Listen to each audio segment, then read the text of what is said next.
Good evening, everyone, and welcome to tonight's Our Community, Our Health Forum, entitled Colorectal Cancer Research and Me, Everything I Wanted to Know. We'd like to thank everyone for taking the time to join us tonight. This town hall is funded by the UF Cancer Center and jointly sponsored by HealthStreet, a community engagement program in the Department of Epidemiology, and funded by the Clinical and Translational Science Institute and Science and UF, an outreach program of the STEM Translational Communication program in the College of Journalism and Communications. Our goal over the next hour is to provide an opportunity for community members to ask our panel of experts questions about the role of research in advancing the care of patients with colorectal cancer. Now let's meet our panelists. Dr. Thomas George, University of Florida colorectal cancer specialist and director of the UF Health Cancer Center Gastrointestinal Oncology Program. Sunisha Warren, PhD, medical scientist and research coordinator who manages research studies at UF. And Stephen Cates, colorectal cancer survivor and patient advocate with the National Cancer Institute for Research Study Development. And we will now begin with an introduction to research studies. So, Dr. George, let's talk in general about colorectal cancer research studies. What is that and why do we need them? So, thank you. Colorectal cancer research studies are critically important for us to know how best to take care of patients with colorectal cancer or how to prevent colorectal cancer from happening altogether. Part of what we all do in medicine day to day is based on the best evidence that we have, the best scientific evidence for doing what we do. And that evidence comes from research, comes from very well conducted, very well thought out, and very appropriate scientific discovery that comes from research studies. So without research studies in colorectal cancer, we wouldn't know how to take care of patients best with colorectal cancer, and we wouldn't be able to improve the next treatment for the next patient. Okay. And Sunisha, how would you respond to that from your perspective in working with patients who might be considering a research study or involved with research studies? Well, for research studies, we're trying to find out what works and what doesn't work in medicine, as well as to identify other therapeutic options. For instance, we have investigators at the University of Florida, and investigators are faculty that conduct research studies, and these may be our professors, assistant professors, full professors that have full-time or part-time appointments at UF. And we're always trying to improve medical care, and we're always looking for new therapeutic options, etc. So for colorectal cancer, we have several treatments, and while we do have different treatment options, we're trying to find out which one better than the other at UF. And from a patient perspective, Stephen, would you like to comment on that at all about the importance of the studies? Yeah, there were, for me, it happened to be that given the studies that going on at the time, because every study is not going on at every time. For me, my particular type of cancer, there was no study going on at the time. So I chose a standard option and went with that. But most of everything we're going to discuss here tonight is applicable to both a standard type treatment or the one that we're looking at special tonight, which is research studies. So. Okay. And I do want to remind everyone we will be taking questions live tonight during the event. So if you have something that you would like to ask, you can tweet your question via Twitter using the hashtag OCOH, or you can text us a question if you would like to do so.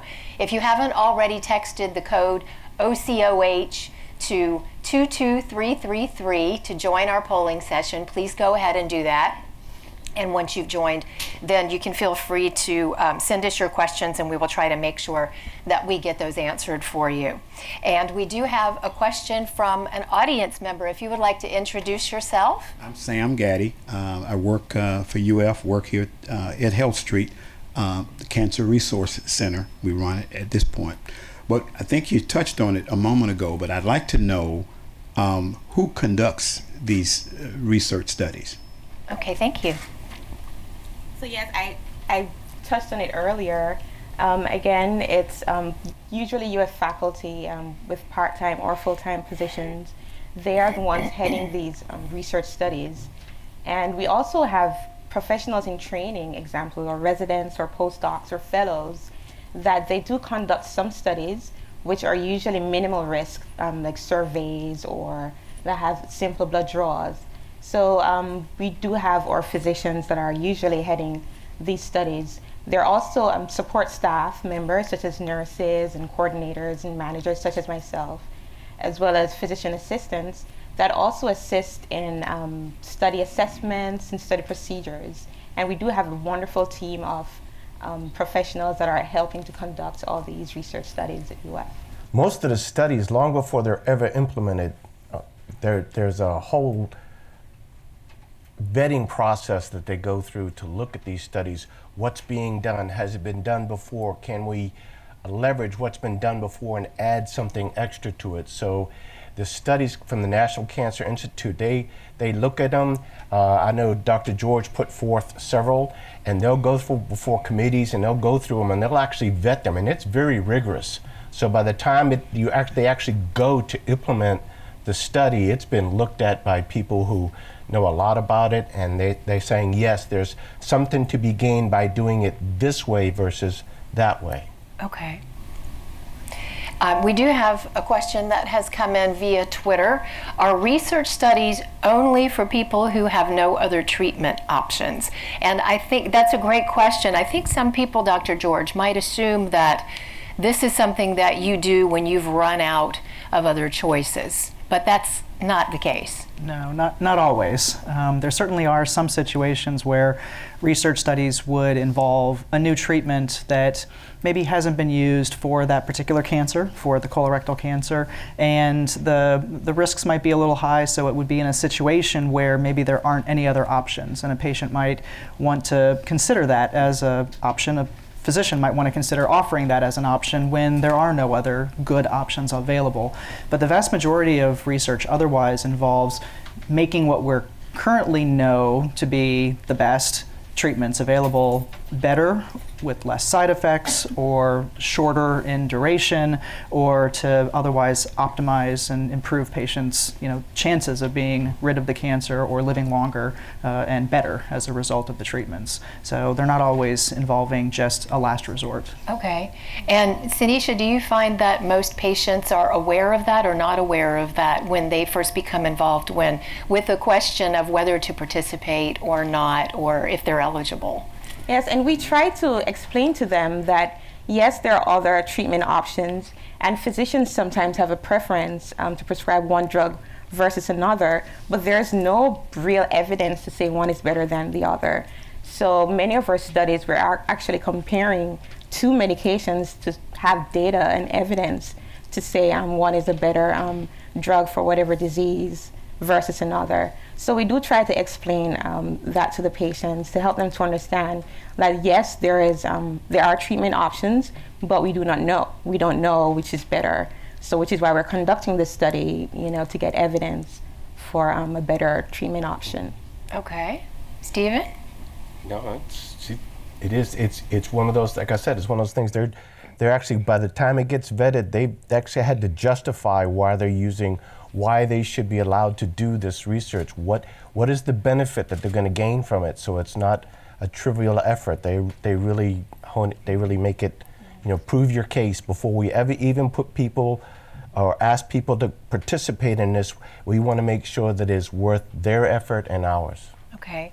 And speaking of the asking and the eligibility, how is it determined if a patient is eligible for a study? Dr. George, let's begin with you on that one. I think it depends a little bit on the study, but every research study, any time research is being considered, there's always a very clear expectation of what type of disease, what type of patient situation would be appropriate for that treatment or for that research study. And so the eligibility or the type of situation when a study might be available for a patient is very dependent on the circumstances for that unique patient. Sometimes it is based on the stage of the cancer, how early it is or how advanced it is. It may be based on the location of the colorectal cancer. It might be based on what treatments have previously been used and whether they've been successful or whether they've not been successful.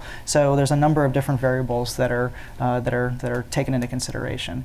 But in general, most research studies, especially for colorectal cancer, will involve some very minimum requirements, and that is that the patient is able to provide their own voluntary decision-making of whether they want to be a part of that or not. And that's a very fundamental first rule. It's got to be voluntary. It also needs to be a situation where the patient is healthy enough to otherwise be able to take the treatments that are being used in the study. Okay. And how is a patient approached, Sanisha? How do they find out that they are eligible, that they fall into that category where they could participate if they decided to? Well, we usually meet the patients either in the hospital or in the clinic when they're being seen for routine care. And we review their medical charts. We look at their risks to make sure they are healthy enough to be in the study, because we don't want to cause injury. You know, yes, we're trying to answer a question, but at the same time, we don't want to cause injury to the patient. So we have very stringent criteria to ensure that this patient will qualify for the study. We review their charts. We make sure they'll be available for follow-ups because it's important if something happens, we should be able to reach them or have them come in for an assessment if necessary. So there are a lot of factors which we consider. We speak to the family to make sure they're also okay with it, because we need that support system. If they can't drive themselves into the for a clinic follow-up, we need to have contact with a caregiver or a family member. So we take all that into consideration before we enroll a patient, and we do go through all their charts, medical records to make sure, yes, they qualify. This is the population that we're looking for, as well as to be sure to minimize risk to the patient if they are to be enrolled in the study. Okay.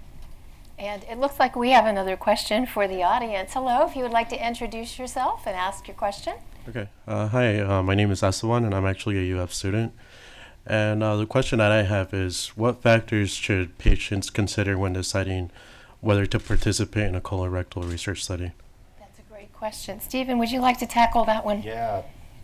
Communication is a large part of what I like to consider your own personal treatment plan. And by that, I mean the one that you need to sit down and develop and discuss with everybody in your support structure, your friends, your family, your spouse, your employer.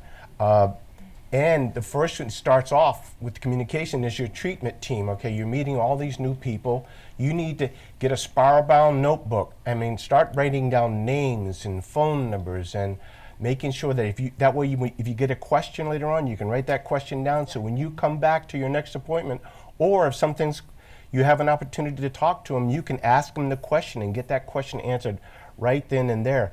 And just remember that all of these, and especially about terms, okay, all these new terms are going to be thrown at you, write them down. Ask your treatment team. Find out what these words are, because the more information you have, the better you're going to be able to handle, quite frankly, the anxiety that's going to sometimes come upon you. And you need to be able to have that information ready, communicate, talk to them, make sure you got that in place. Employer, make sure you know what your employer's flexibility is. Talk with them, communicate, find out what's going on. There's a Family and Medical Leave Act that's available for certain employees to where you can have up to 12 weeks of unpaid leave with a guarantee of not losing your job for certain employees. Find out what he can do. Find out if that's a part of what you can consider, okay? Then you hit your family and friends. Are they going to be there for you? Who are they? Get their phone numbers. You don't want to be figuring this out at 2 a.m. in the morning, all right? You need to get all this stuff figured out way in advance. You have to plan.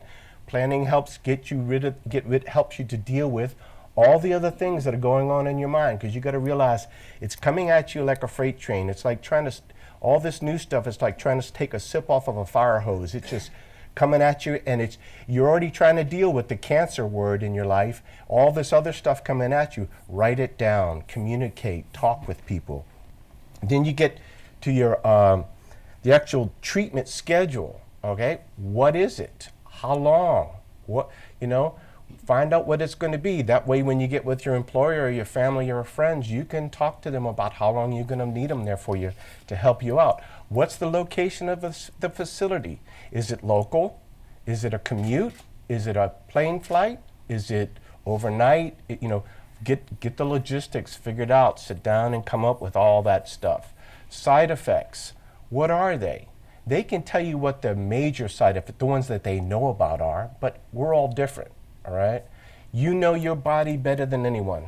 Make sure that if you start feeling something that's not quite right, you communicate. You get your treatment team involved. You write it down. And don't treat it like it's going to go away. You know your body. It's new, it's different, and you're taking this stuff. Make sure you don't wait till, again, 2 a.m. in the morning to figure this is not going away.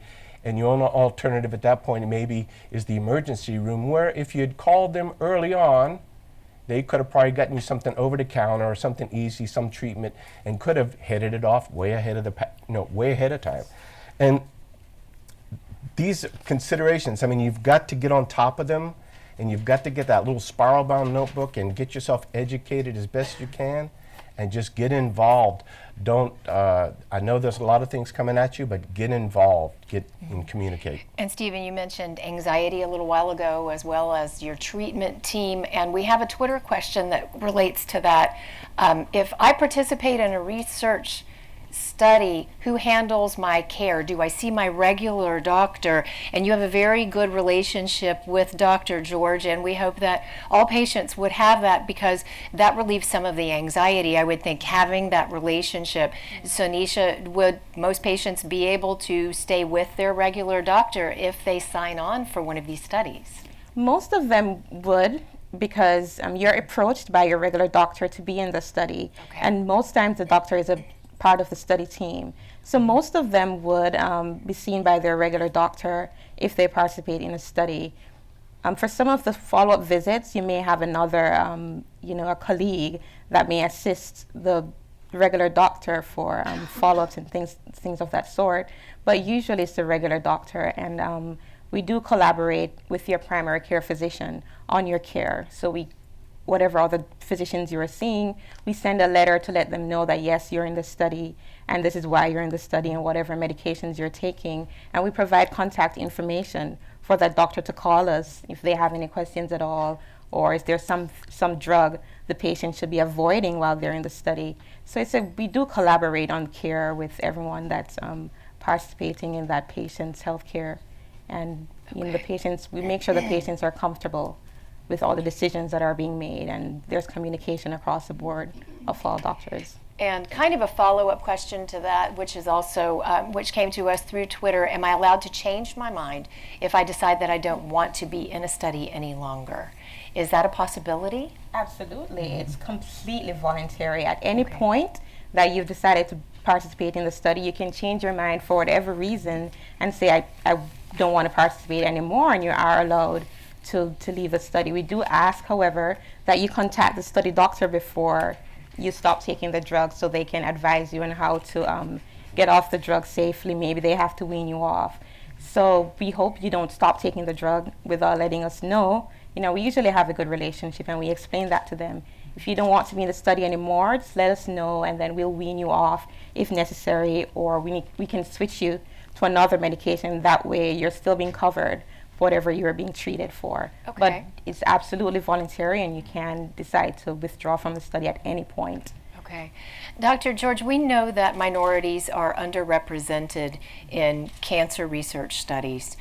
Any thoughts as to why that might be? Well, I think there's a lot of different reasons why anyone, and why all patients are underrepresented in cancer research, but in particular minorities. We base all of our clinical decision making, all of our practices off of only 2% of all cancer patients in the country enrolling on clinical research currently.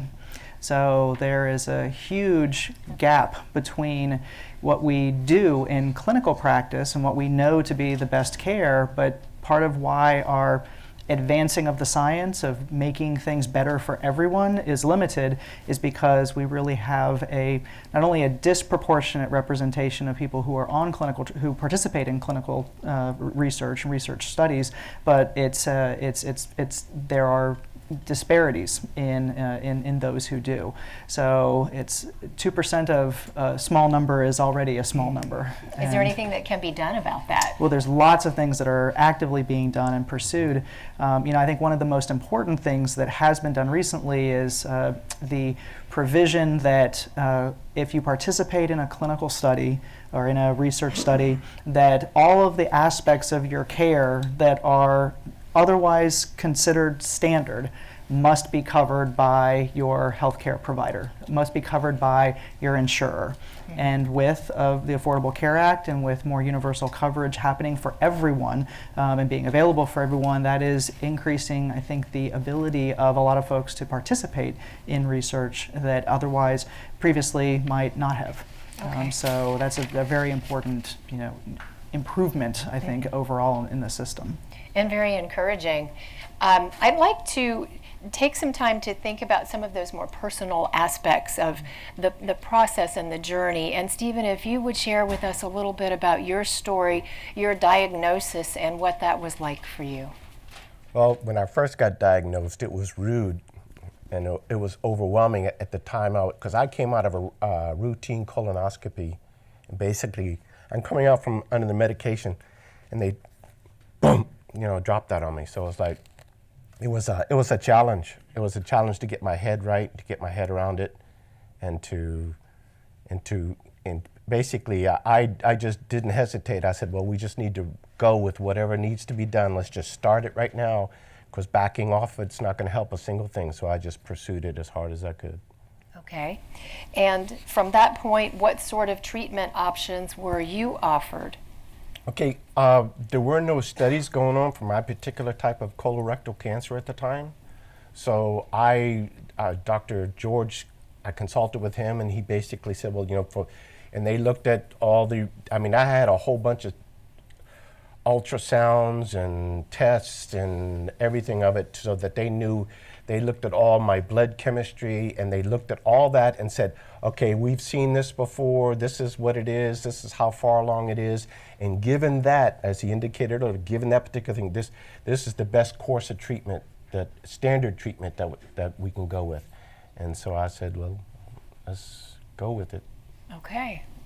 And Dr. George, what is it like working with patients, especially during that early phase when they're just coming through understanding the diagnosis? What is the best thing that a doctor can do to help them along?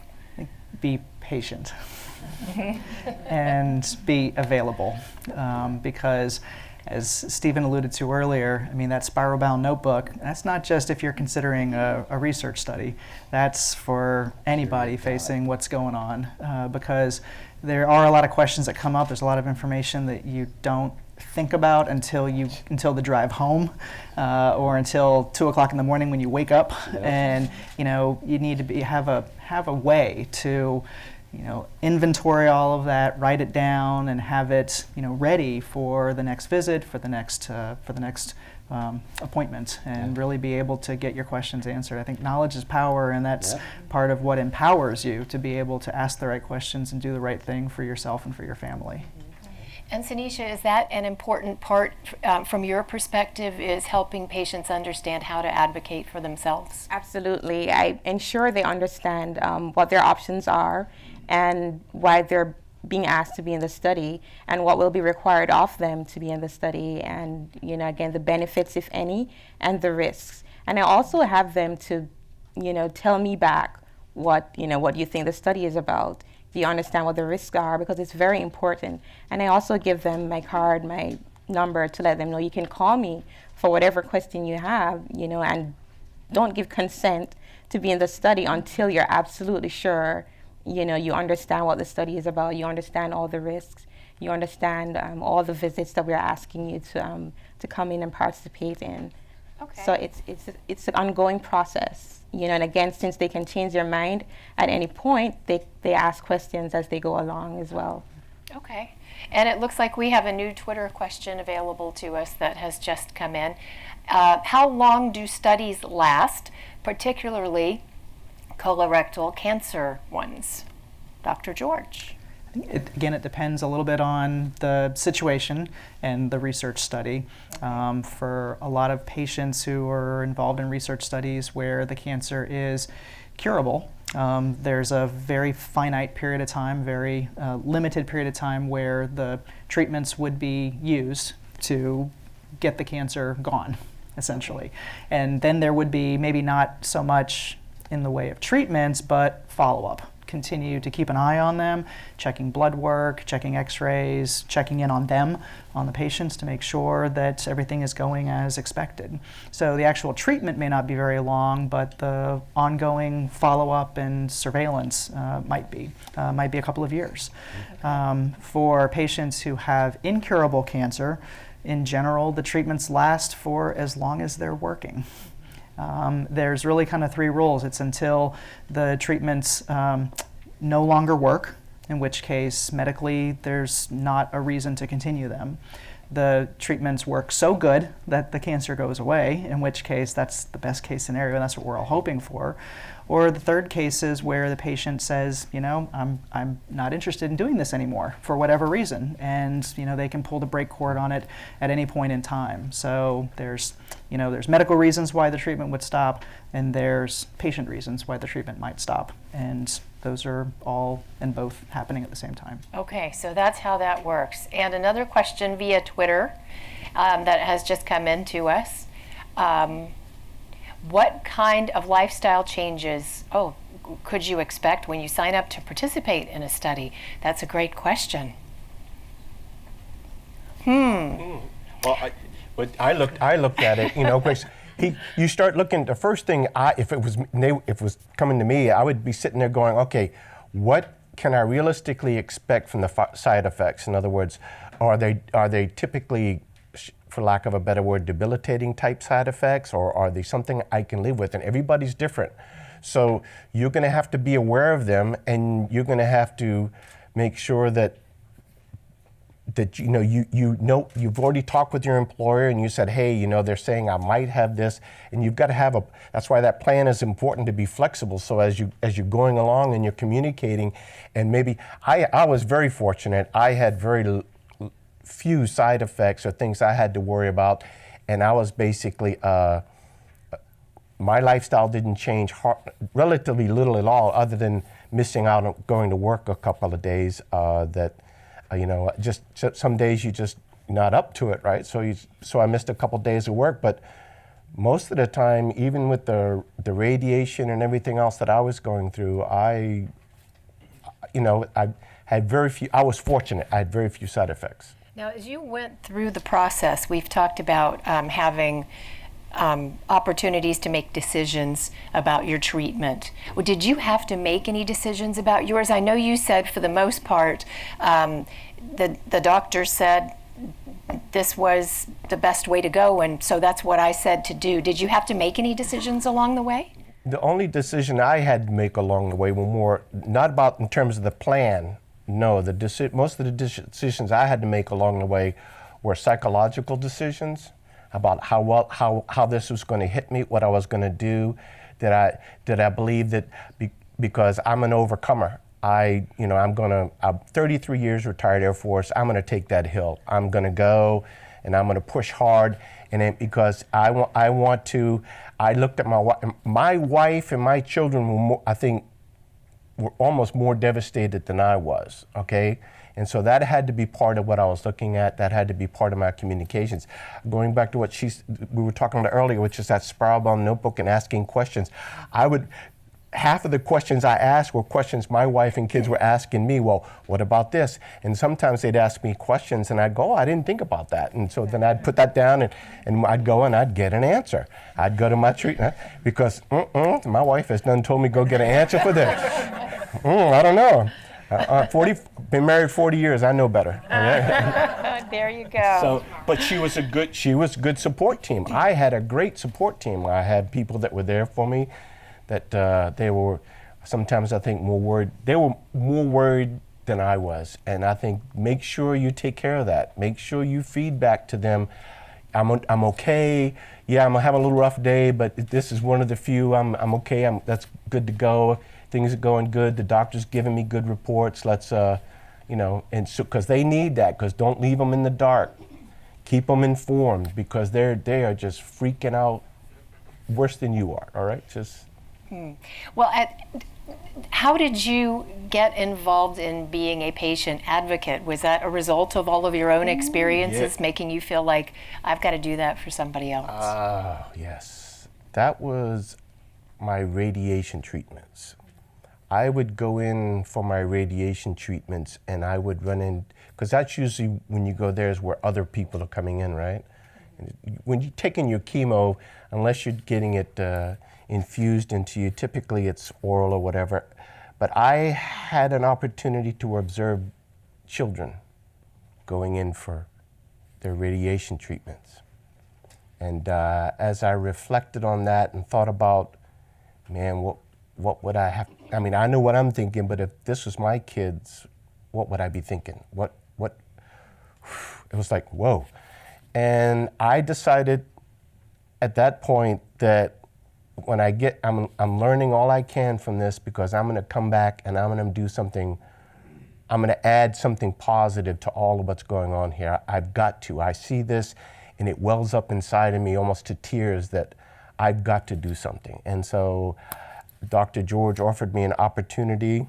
I don't know whether it's because I was hard-headed or what it was, but he offered me an opportunity to participate on one committee, and I participated. Now I'm on 2 committees, maybe three now.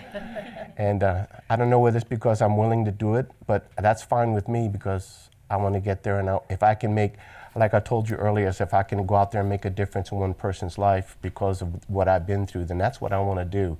And it is overcomable. You can do it, so just stick in there. There you go. That's how it happened. And now we are going to change gears a bit. We've heard our panel talk about some of the challenges that people might face when they're making a decision about their care. But how does that play out in real life?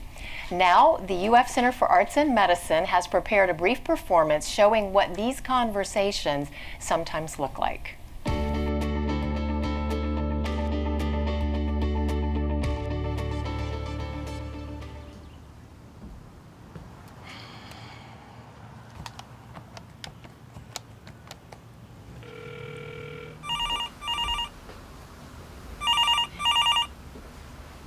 Hey, Dad.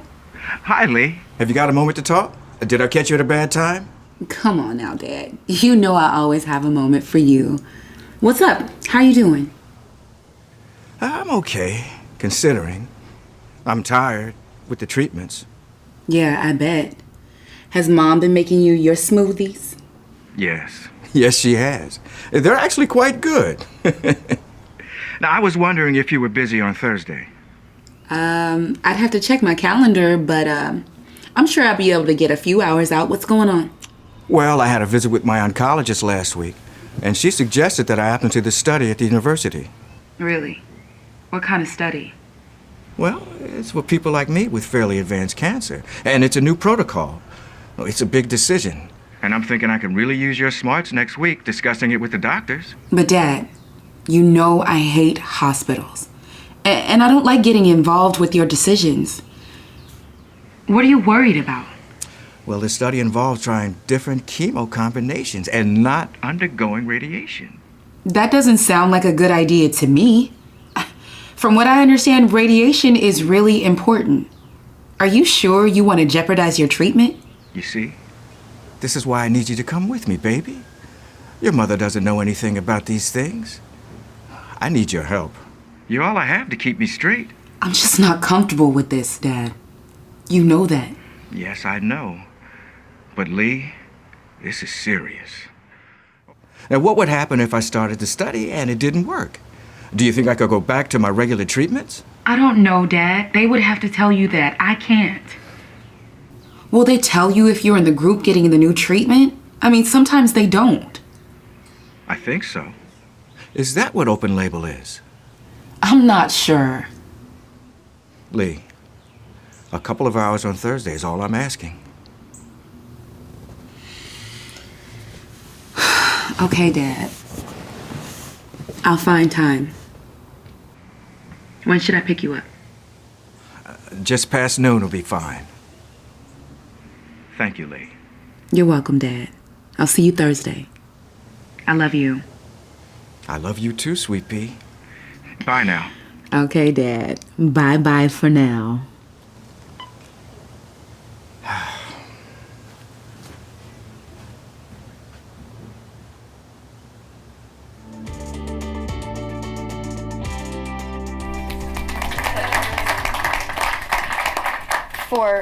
For Leah, in talking to her father, she clearly wants to help him and clearly loves him, but just doesn't know what to do. Dr. George, it would seem to me that would be common in just about any family. Yeah, I was already kind of playing through my mind that was the scenario from several patients last week. So, yeah, it's a very common occurrence, and it's great that, you know, in that scenario he was willing to ask her for help, and she let him know that where her boundaries were with her comfort level with it. But at the end of the day, his support team came through, and they're gonna get together and talk it through and figure out what the right thing is for him. Okay. We have had someone tweet us a question, are all research studies the same? And I think that's really helpful here to transition us into the discussion about research study design. And we have already discussed this to some degree, but could you answer that question for the audience? They're not all the same, even if they're all dealing with colorectal cancer research, for example. Is that correct? Oh, that's very true. Yeah. Sanisha, would you like to take that one? Sure. Well, I can start.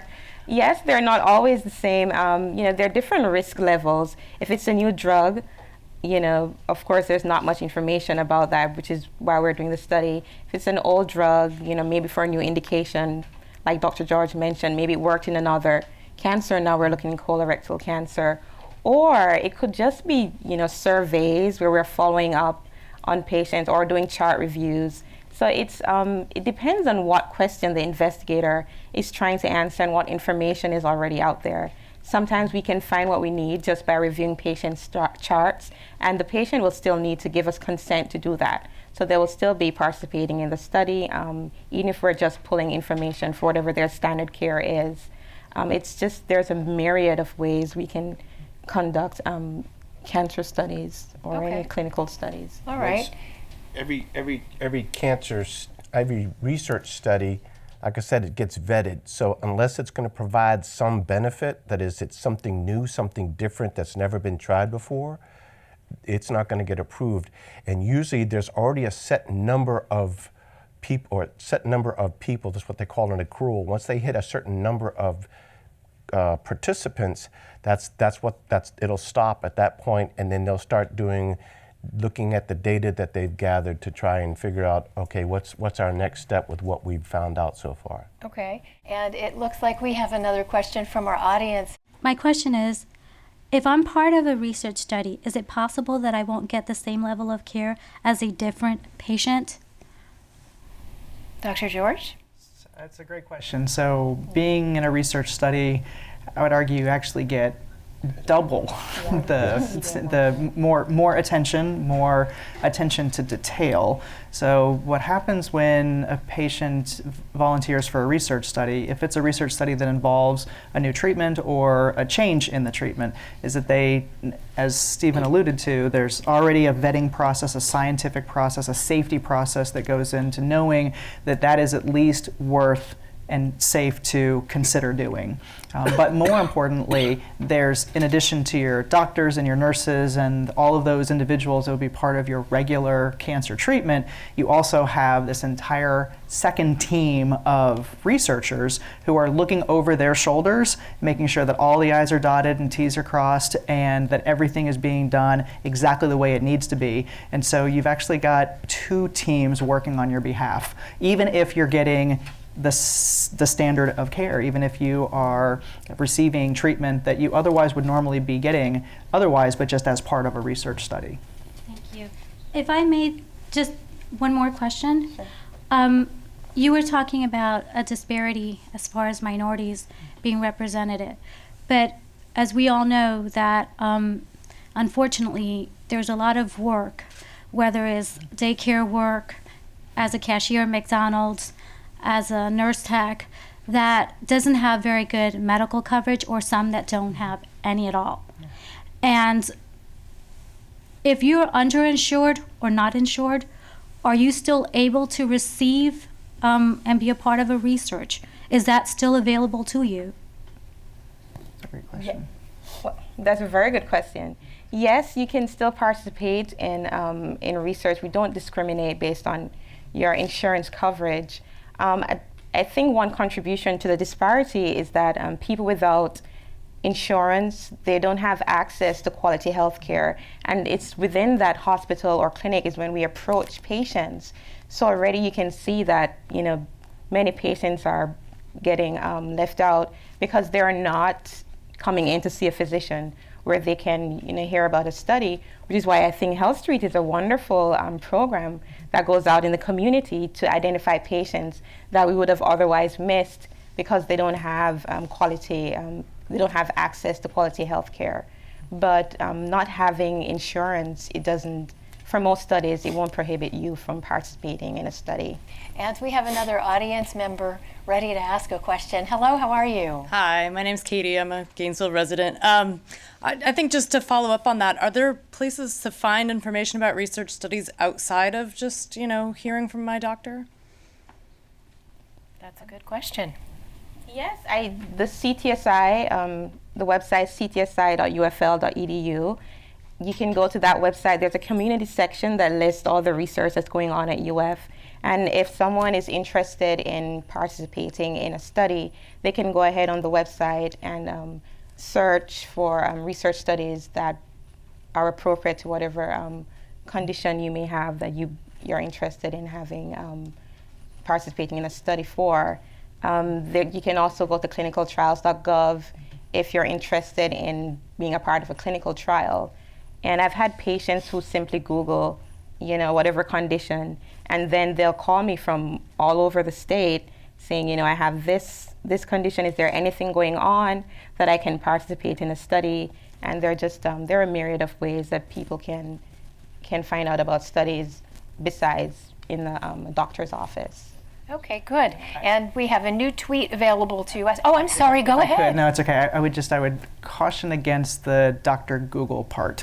There are some very reputable sources out there for finding out about research, but research that's been appropriately scientifically vetted, is appropriately approved for kind of moving the science forward and helping patients in the process. And so that would be really what is available through the university or organization that you're affiliated with, as well as the clinicaltrials.gov. So if you're interested in participating in a research study that involves a new treatment or some modification of a treatment and it's not listed on clinicaltrials.gov, that's a big red flag. They are required to be on reported on clinicaltrials.gov if they have been appropriately vetted and reviewed. Okay, so a word of caution there in terms of how you go about reaching out to participate if you think you're interested. And Dr. George, we hear a lot about this idea of personalized medicine when it comes to healthcare across the board and probably every aspect of our life when it comes to our health. Is that something what does that mean in the context of colon cancer treatment? Is there a place for personalized medicine, so to speak, in what you do? Absolutely. So personalized medicine for colorectal cancer is Well, it's a bit of a misnomer because all cancer is very personal. It's personal to the patient, personal to the support system. And so when we talk about personalized medicine, it's not to take anything away from that. But what we're really talking about in the scientific term is being able to tailor the treatment more specifically, either to have a better outcome for the patient or to tweak the treatment in a way that takes certain considerations into play that are unique to that individual patient. So how their body is going to react to a certain treatment. Are there going to be long-term side effects that otherwise could be avoidable?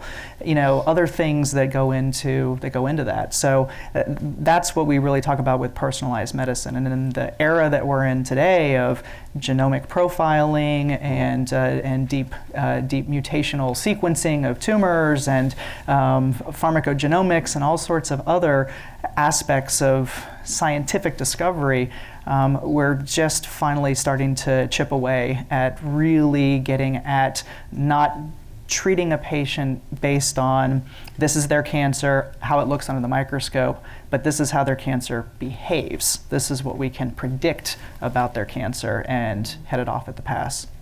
Okay, so an exciting time to some extent in terms of what the future might hold for treatments and for cures. And let's move on to protection and participation. A lot of patients have great concerns about safety, and we haven't really addressed that issue yet. So we have an audience member who has a question that I think might be related to that. So if you'd like to say hello and introduce yourself. So hi, my name's Dorothy, former UF student, and I'm just wondering, all this information is great, but how do I know it's safe for me to participate in a research study? Well, like Stephen mentioned, each study is vigorously vetted by a board of experts. These are scientists, physicians, radiologists, pharmacists, experts of ethics, and they each review the study for merit, scientific merit, as well as risk of injury to patients.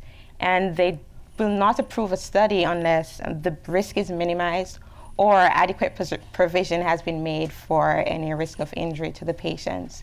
Also, before you consent to be in a study, we do inform you about all the risks that are potentially involved in being a part of the study before you decide to participate in the study. So we try to be as safe, try to minimize risk as much as we can.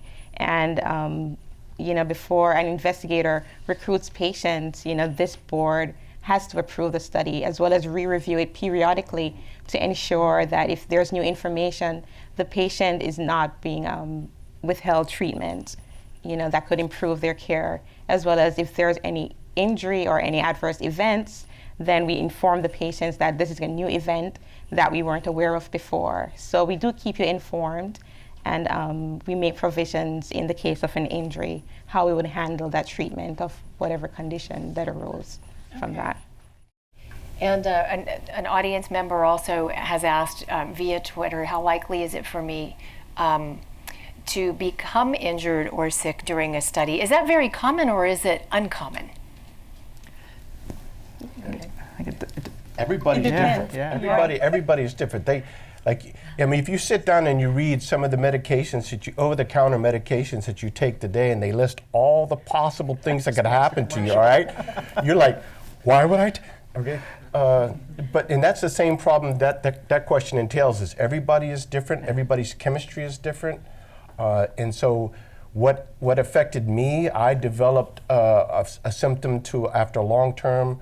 I had one particular side effect called hands and feet. The chemical was so smart, it was attacking all the rapidly dividing cells in my body, which is typical of cancer.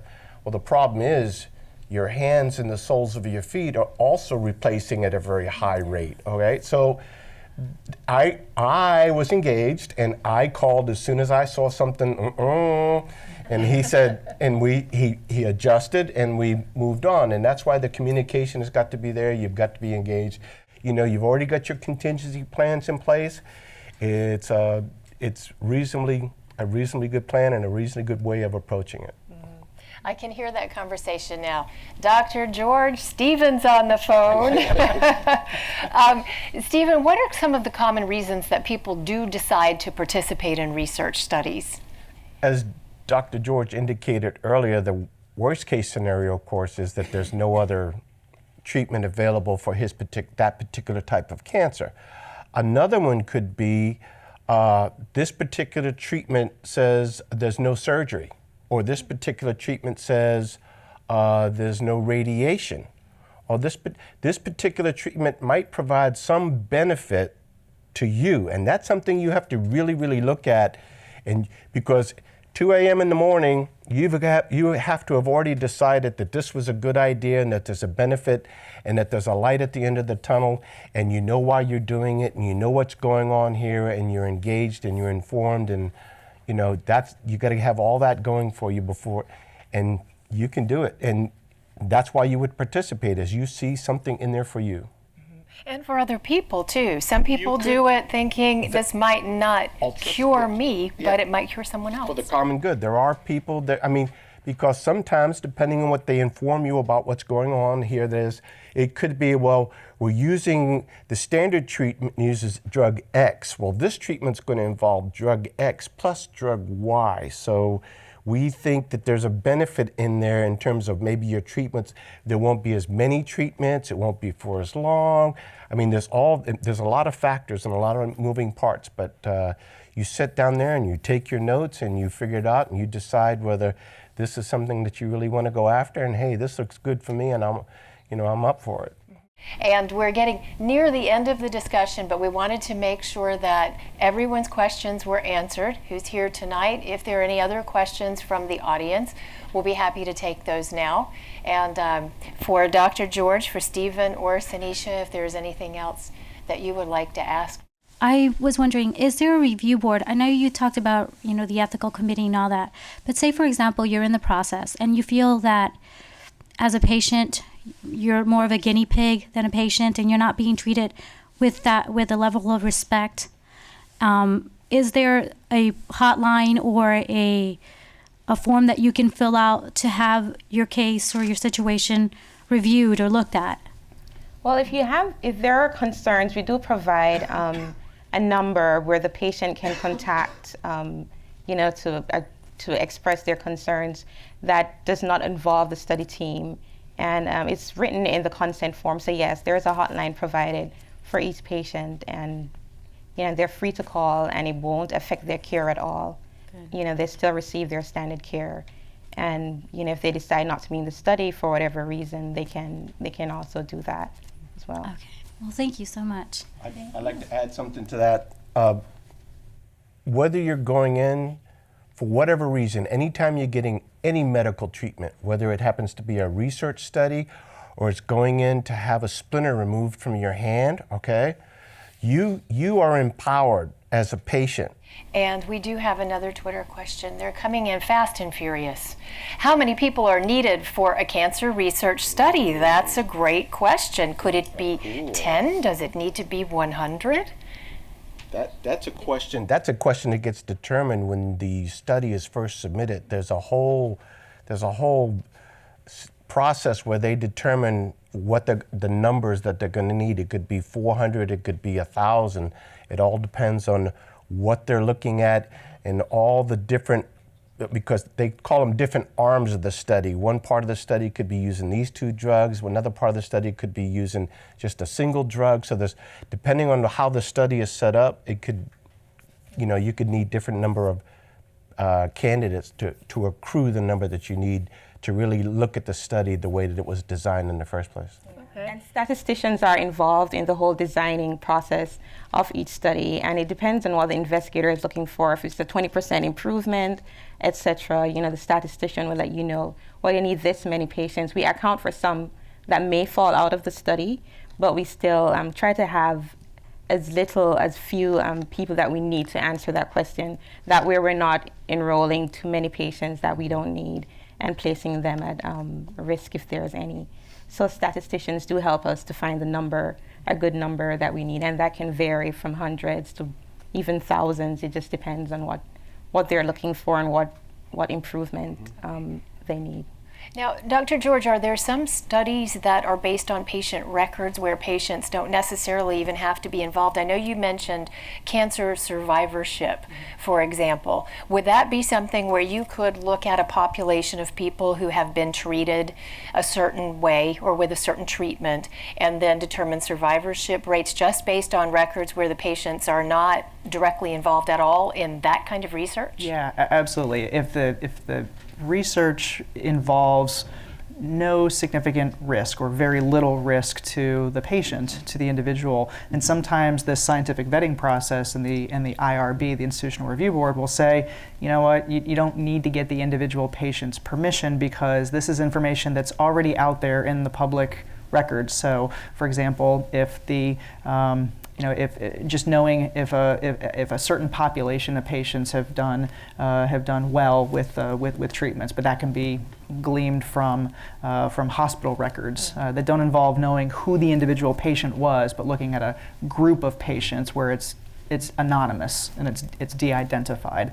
Then that research could be done without involving the patients or bothering the patients. But certainly that information could help the next group of patients that come along. Right, and that kind of goes back to, Stephen, what we were talking about earlier with the fact that some patients might make a decision to be involved, not just for their own sake, but for the sake of people down the road. Maybe it's 5 years from now, or maybe it's a generation from now, that you could be helping someone by becoming involved.